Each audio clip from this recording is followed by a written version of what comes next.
Wednesday night in Atlanta, Argentina just knocked England out of the World Cup 2-1 in the semifinal. The final whistle blows. Players are celebrating. And then Lisandro Martinez and Giovanni Lo Celso pull out a banner. White, bold, black letters. Las Malvinas son Argentinas. The Falkland Islands are Argentine. And just like that, a soccer match became an international incident, because this isn't just about a territorial dispute that's been simmering since the 1800s. This is about a war. The Falklands War in 1982, 649 Argentinians dead, 255 British dead, a 10-week conflict that defined a generation in both countries.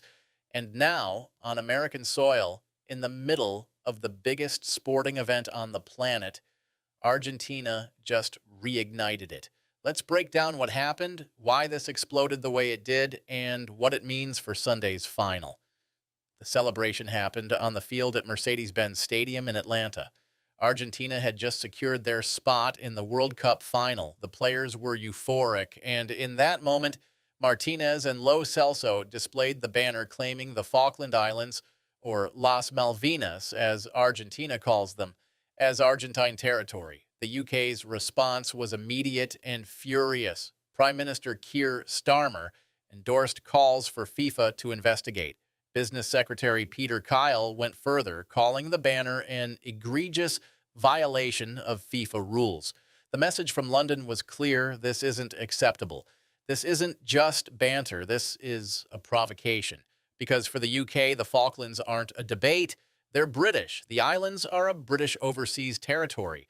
The people who live there, about 3,500 of them, voted in a 2013 referendum to remain British, 99.8% in favor. It's not close.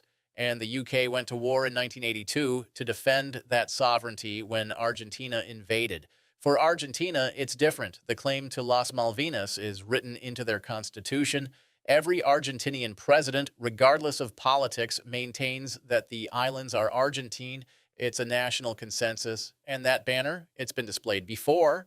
Argentina was fined by FIFA in 2014, 30,000 Swiss francs, about $37,000, for showing the exact same message during a World Cup celebration. So this isn't new, but the context makes it explosive. First, it happened on American soil. The United States is hosting the 2026 World Cup. We're the stage. And now we're caught in the middle of a geopolitical rivalry that predates most of the players on the field. Second, it happened in a match against England. This wasn't a random game. Argentina versus England carries weight. The 1986 Hand of God, Maradona's revenge narrative after the Falklands War, the 1998 Beckham red card, the 2002 and 2006 clashes. Every time these teams meet, history comes with them. And this semifinal in Atlanta was no different. Third, the timing. Argentina's Vice President Victoria Villarruel had already stirred things up before the match, calling the English usurping pirates on social media. So the tension was already there. The banner just made it official. Now, here's where it gets really interesting. The White House weighed in. Andrew Giuliani, who heads the White House FIFA task force, defended Argentina's actions. His argument: freedom of expression, First Amendment rights. He framed it as a protected statement, not a violation.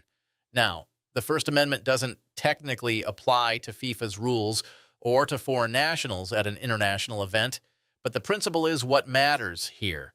The White House is signaling that the United States isn't going to police political speech at the World Cup, even when it's controversial, even when it upsets one of our closest allies. That's a massive stance, because the UK is expecting consequences. They're expecting FIFA to act.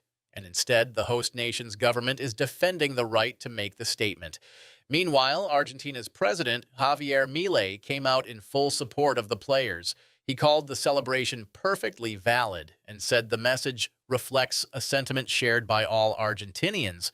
He's not backing down, he's doubling down. So now FIFA is caught between three governments. The UK wants sanctions, Argentina wants validation, and the United States is defending free speech. FIFA opened an investigation. That much is confirmed. But what does that actually mean? Historically, FIFA fines teams for political statements. They've done it before with Argentina over this exact issue. They've fined other teams for displaying political messages. The rules are clear. No political, religious, or personal slogans on the field or during official ceremonies. But enforcement is inconsistent, and the stakes here are higher than a fine. The UK is pushing for something more. There's talk of points deductions, suspensions, even stripping the title if Argentina wins. That's extreme, but the rhetoric from London suggests they want blood. The problem for FIFA is timing. The final is Sunday, July 19th at 3 p.m. Eastern at MetLife Stadium in New Jersey, Argentina versus Spain. That's 2 days away. If FIFA is going to act, they have to do it fast, and any decision they make is going to create a firestorm. Punish Argentina, and you've got a South American uproar. Freedom of speech arguments, anti-colonial rhetoric, accusations of European bias, potentially even Argentina refusing to play. Don't punish them, and the UK feels betrayed. FIFA looks weak, and every future tournament is open season for political statements because the precedent is set. This is a no-win situation for FIFA, and it's playing out in real time. Now let's talk about what this means for the final itself. Spain is watching all of this unfold. They're preparing for the biggest game of their lives, and their opponent might be under investigation, might be facing sanctions, might be distracted by an international political crisis, or Argentina might be more motivated than ever. Siege mentality, us against the world. That's a dangerous Argentina team. And the backdrop is New Jersey, American soil, a stadium that's going to be packed with Argentinian fans who absolutely believe Las Malvinas are theirs. The atmosphere is going to be electric, and now it's charged with political meaning. This is what makes sports compelling. It's never just about the game. It's about identity, history, national pride. And sometimes it's about wars that happened before most of these players were born. FIFA has until Sunday to decide what happens next. The UK is demanding action. Argentina is defending its players. And the White House is standing by freedom of expression. One thing is certain, Sunday's final just became about a lot more than a trophy.